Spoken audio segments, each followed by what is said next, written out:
Greetings, everyone in Radio Land. Welcome to Theology on the Air. This is Metropolitan Scholarius welcoming you this evening, and we have a real interesting topic for you this evening. This evening, we are going to discuss the Feast of Saints Peter and Paul, which is really a very interesting feast because we rarely talk about Paul and Peter as joint heirs of the kingdom. But this evening we're going to talk about why we have a feast day commemorating them. And then secondly, we want to talk about the commonalities that they share, because if you recall that there are many instances where we use the term equal to the apostles. And in this case, we are talking about apostles of equal quality. And so this evening we have with us to share this information with you, we have Bishop Mark Dowd from Toledo, Ohio. We have Bishop Anthony from Tallahassee, Florida. We have Father Tom Gore from Hampton, Virginia, and we have Bishop Cyril Mark of Washington, D.C.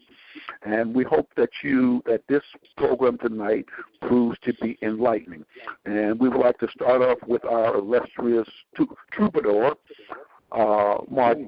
Bishop Mark Dowd from Toledo, Ohio. Welcome, Mark Dowd. Thank you very much, and hello to everyone who is listening. With God's blessings be upon you. It's an interesting topic to consider, the lives of St. Peter and St. Paul. Before we go any further, we have to identify them as being among those who were selected by Jesus himself as apostles. Now, Jesus had disciples, but from the disciples, he selected the 12. Judas fell and was replaced by Paul. Peter was selected as the leading voice, the leading persona, the first among equals by Jesus when he was the first to recognize Jesus as being the Son of the living God. St. Paul was selected during the apparition on the road to Damascus. And Paul would have seemed to have been a very unlikely subject for an apostle because he was on the other side of the fence. He was encouraging those who were stoning Deacon Stephen, the first martyr, the proto-martyr. He's referred to the first person to die for the gospel. And St. Paul was holding the cloak so that they had freedom of movement of their stoning arms, literally, encouraging them. And he pursued the Christians with an uncommon zeal of anti-Christian hatred. And I think we are, in some ways, we are starting to see the same sort of intolerance towards Christians. We speak of tolerance towards all sorts of minorities and so on, but we draw the line in today's world when it comes to Christians because, well, they're Christians, and so the unrealistic hate prevails. The status of Paul as having been called by Christ was corroborated through testing by the apostles. Those who knew Jesus and heard him teach questioned Paul because he was such an enemy of theirs. They couldn't believe he had flipped. And through that testing, they were able to discern that he indeed had been taught by the Master, that the truths that he held were identical with those that they themselves held. So you have both of them being part of the apostles, Paul replacing Judas permanently.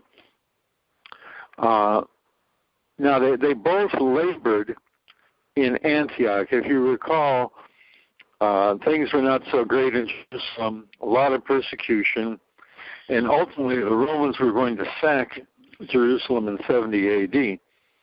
But Peter went to Antioch and preached the gospel there, as did Paul shortly afterwards, and that establishes the Christian church in Antioch about 10 years ahead of the See of Rome.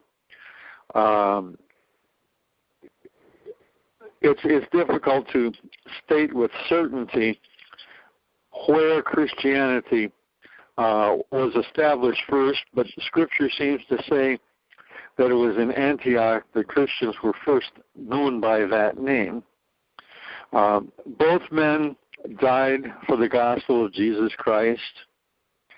But it's kind of interesting to see Paul's peregrinations taking him throughout Asia Minor, he was shipwrecked, snake-bitten, stoned, persecuted, run out of town. I don't know. If they'd have known about tarring and feathering, they would have done that to him too. But these are the leaders of the Christian movement. The other apostles all dispersed to different parts of the world, going into India and even China, up into the European areas and throughout the known world at that time. And the church was strongly established in the Arabic world until about 600 A.D. when Prophet Muhammad began spreading the precepts of Islam. And in some cases it was spread by the sword. So that was a rapid takeover. But the original faith of monotheism was Christianity rather than Islam in the Arabic world. I'm just saying, all sorts of ideas pop into your head while you're speaking, but we sort of consider Peter and Paul to be the right and left hand of that movement.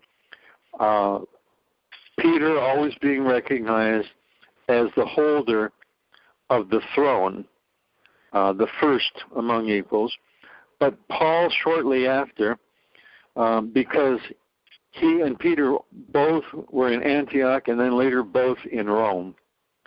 So it's because of that factor, and because the See of Rome is regarded as the mother of all churches in many quarters, they are considered together as a right and left hand proposition. I think I've spoken enough. I'm interested to hear what all the other bishops have to say.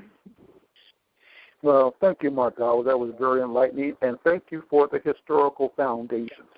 And now I would like to bring in our knowledgeable bishop from Washington, D.C., Bishop Cyril Mark. Greetings, Cyril.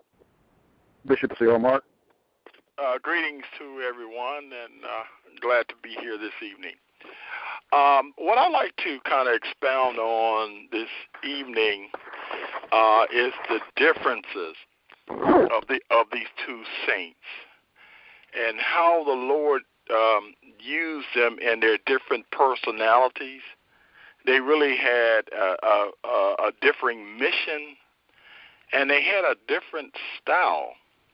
As Mardawa indicated, Peter was among the first the Lord had chosen to work with him, and Paul, he wasn't even amongst the 12.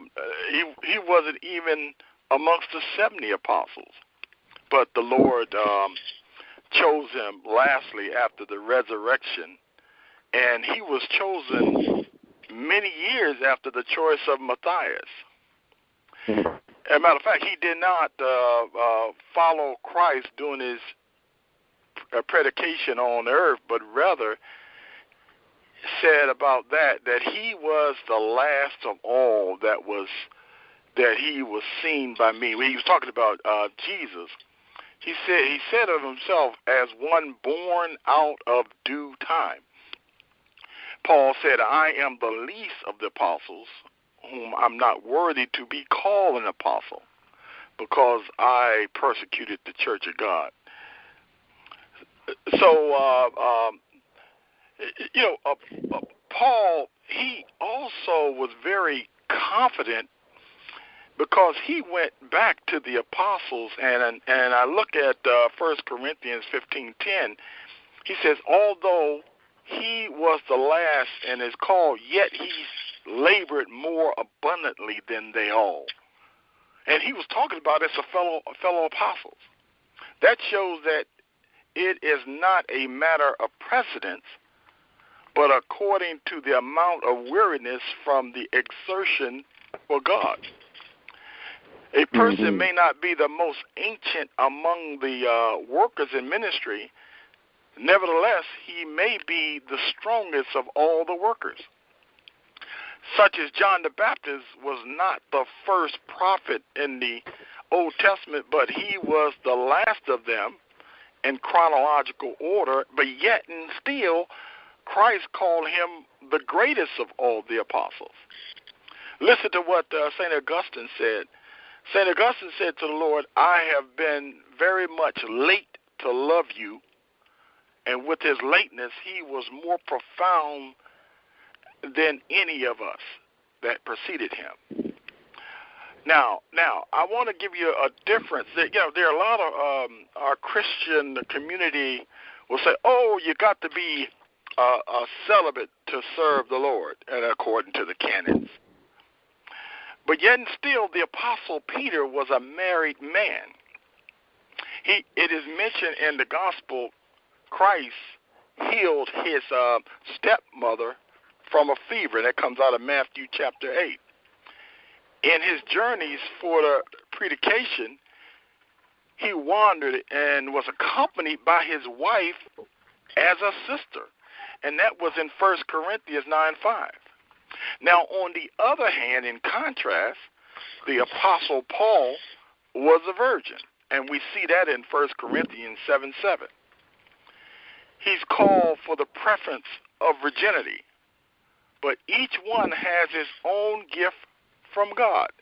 And as the Lord has called each one, let each one remain in the same calling which he was called.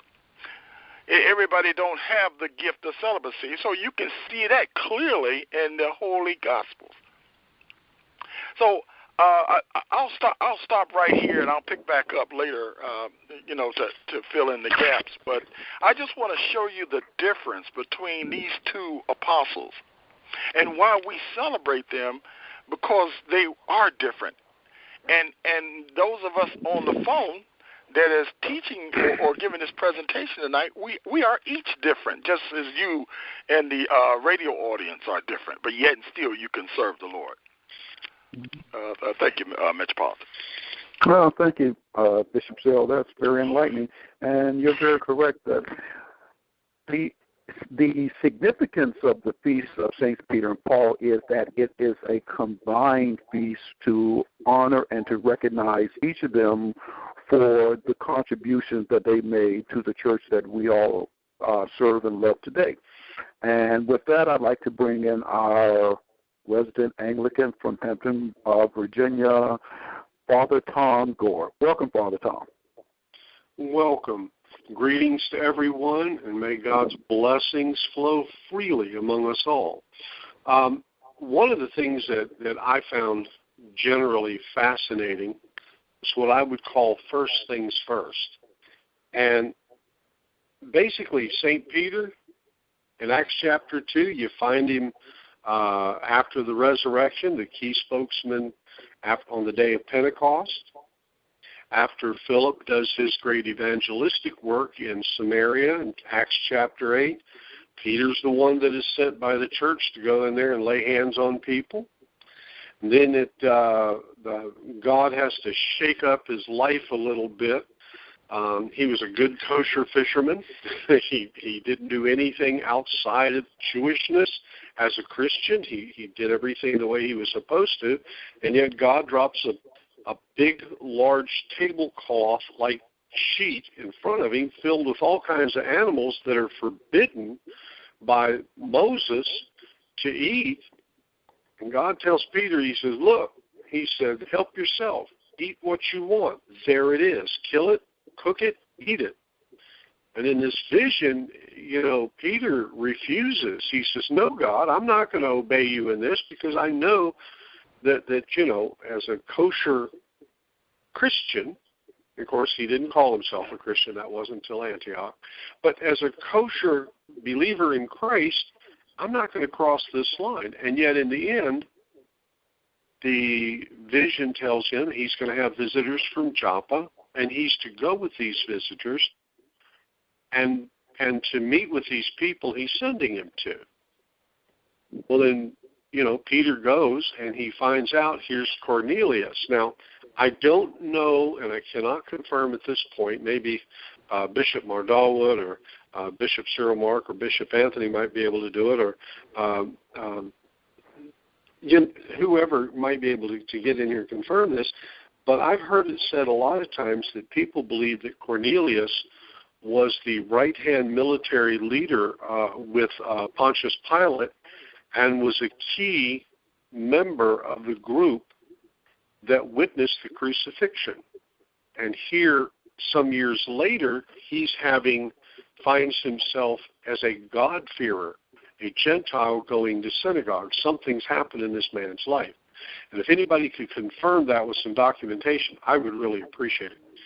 But anyway, here he goes to the house of Cornelius, and he preaches this magnificent sermon, and he explains that God has declared to him that he does not honor people because of their heritage alone, that God's the one in charge. And here all of these people become converted to Christ.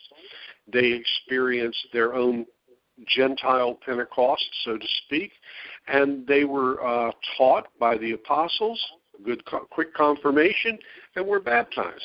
Now, if you look at St. Paul, he was known originally as Saul. A good biographical reading of his life, you go to Galatians, beginning with the middle of the first chapter, and proceed forward. Paul lays it out pretty thick that he was not a very nice man, but he had great credentials. He was a son of Abraham. He was of the tribe of Benjamin. He'd been seated at the seat of Gamaliel in his education, which was and keep in mind, the Sanhedrin that Gamaliel served on could be very much confirmed like our Supreme Court and Congress combined as one unit, if I've understood that history right. And that he was taught by one of the leading voices of the Sanhedrin. He was a personal friend. He knew these people. He walked among them. He was well known. And in his education after his conversion, and keep in mind, he's on the horse riding down the road to Damascus with papers in hand, and he's going to get him some Christians, He's going to get them boys, and he's going to mess them up real bad. So he had his mind made up in that direction. And on the way, he meets Christ in the road, and Christ knocks him off his horse. And I think that's a popular phrase. Who knocked you off your horse and caused you to wake up? That kind of thing. But Paul, or Saul at the time, hears this request. Jesus talking to him says, "Why are you persecuting me?" Now, I think this is a key thing. When you persecute the church, you're not persecuting human beings alone. You're persecuting Jesus Christ. So when you attack the church, you're attacking Jesus Christ. Amen. And so here Paul gets this, and from there he moves forward. He's converted, he's blinded in the road, he's gone, and Ananias comes to him, and he loses his scales, and suddenly he's known as Paul. He begins to preach and stir up all kinds of ruckus in Damascus as a preacher, and they hated him so bad there among the synagogues they had to lower him over the side of the wall in a tent at midnight, and he had to run for his life. I don't know if any of y'all have ever been run out of town, but I'm not sure I would appreciate such an activity, but it may happen someday. But then Paul goes on, And he relates in his personal history that he spent 14 years after Damascus, near Turkey. I believe it was near his home in Tarsus. And he's struggling through all of these experiences. I mean, that's a long time. And then finally, Barnabas shows up and he says, come with me. And he takes him down, and they have a meeting with the apostles. And the apostles had to confirm his salvation experience, his knowledge of the teachings of Christ, and all of the things he'd gone through. St. Peter and St. Paul, although they come from different lifestyles, one was a fisherman. And I would say this, if he's a good fisherman and a good businessman selling his fish in Capernaum, he had to know some Latin to get along with the Romans. He had to know some Greek to get along with the other Gentiles in the town, and there was quite a few of them. And he also had to know Aramaic, and probably as a good Jew, he knew some Hebrew. So here's a guy who's not as ignorant as we like to claim him to be. And then his counterpart to the Gentiles shows up as St. Paul, who had walked among the Supreme Court of the Hebrew people in their Congress. He knew these people well, and we're talking about a man with high education. What I find interesting is that God called two of the most unlikely people to serve in his kingdom, in his church. One solidified the base and ended up preaching to the Gentiles as well as Jews in Rome. The other one preached so much to the Gentiles and caused such a skirmish and gathering of people into the kingdom of God that he eventually, thinking to save his life, finds himself being tried and beheaded in Rome as a Roman citizen. And with all of that, I'm going to bring this to a close, but just think, can you imagine what it would have been like to have met two such brilliant people, anointed of God and speaking with such authority, hopefully with great love and compelling love, and that these are the people that God called and set as the two leaders of what today is the church. Bishop Scalarius, I'm going to turn it over to you. Thank you, Father Tom. That was very enlightening. And now we'd like to turn to our Bishop in Tallahassee, Florida, Bishop Anthony Webster. Greetings, Bishop Anthony. Greetings to all of you. I have been just sitting here listening, and this is a very interesting topic here, because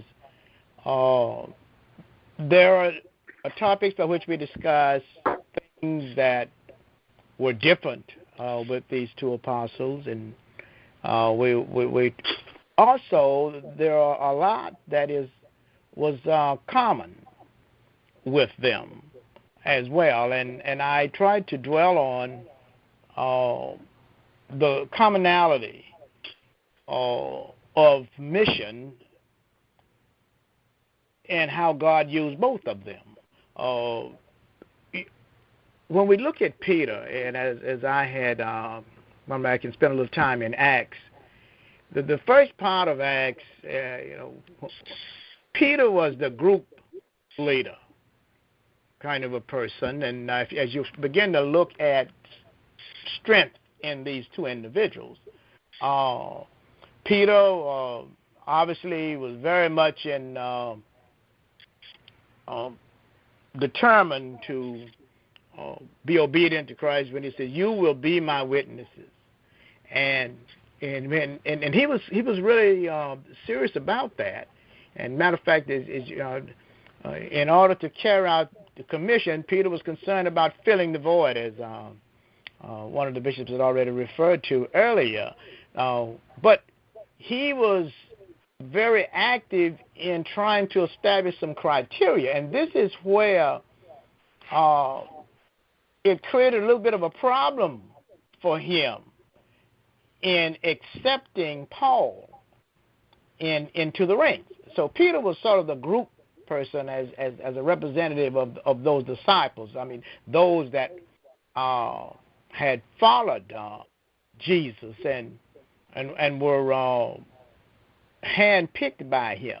So Peter established some criteria and as to who these replacements. So when this Paul, this person came on the scene, he had to wrestle with that, and I'm sure because he had pushed so hard to establish the criteria, and that criteria which Peter had established was interesting because he stated that the replacement had to be one of the men who accompanied Jesus and the disciples during earthly ministry and witnessed his resurrection.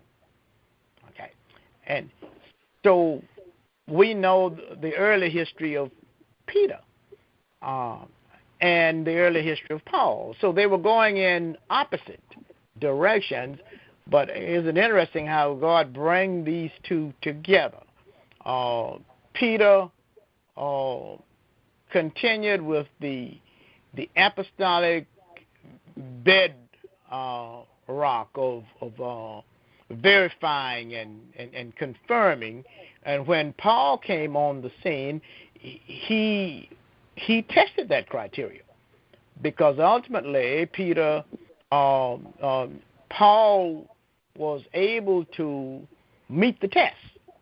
And this sets the sort of the foundation of what apostolic succession is all about, and what the test thy brother to assure that he's accepted and approved and is worthy of being accepted among the ranks.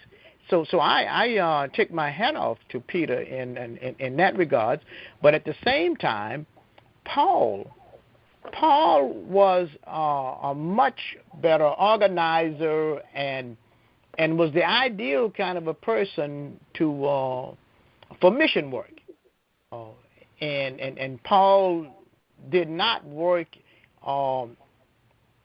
in the same way in which Peter was working, and within the groups. Paul was able to select a few people and accomplish a lot in a small amount of time and cover a tremendous amount of territory, establishing his commission model, or his mission model to be a witness.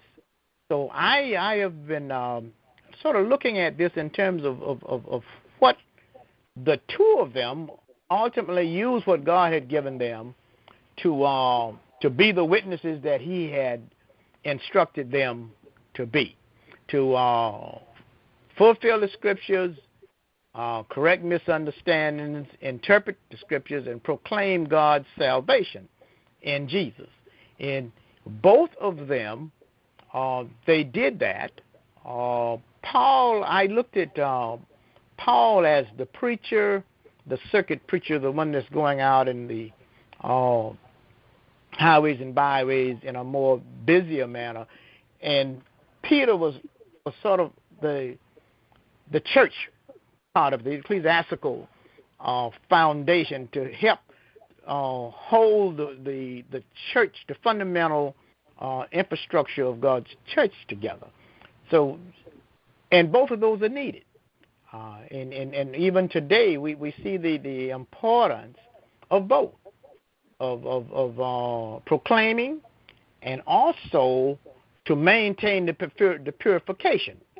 And this is sort of how I looked at these two. One was staunch and serious about who imparts the word, and also Paul was very instrumental in establishing a model in how to disseminate this purified and defended word.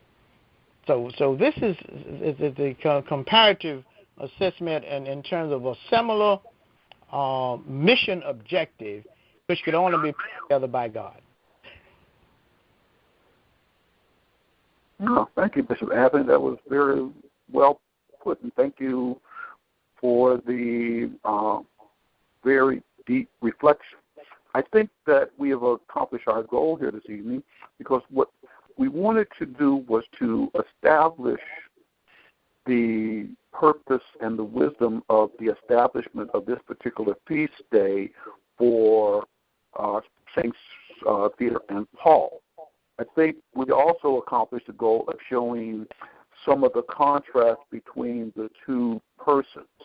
For instance, one of the things that I think that we show, as Bishop Tom mentioned, is that Peter knew Jesus during Jesus' earthly ministry when he was God in human form.